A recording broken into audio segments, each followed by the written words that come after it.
обща карма. В минал живот били сте жени на един и същи мъж. Абсурд. Внимавай, Мила. И без това се носят ужасни слухове за тебе. Как в града ни идвал някакъв педофил. Може ли само да не ми гледаш на мъже? Не искам да ги виждам и на картинка. Само кариерата ме интересува. В някакъв момент бившата ти жена да разбере за мен. Ще кажа на жена ти. Не я наричай така.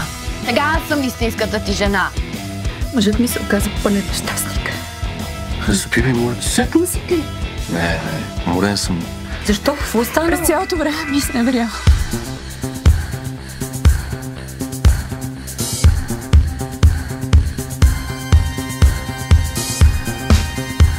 Ако искаш някоя скучна женица, това не съм аз.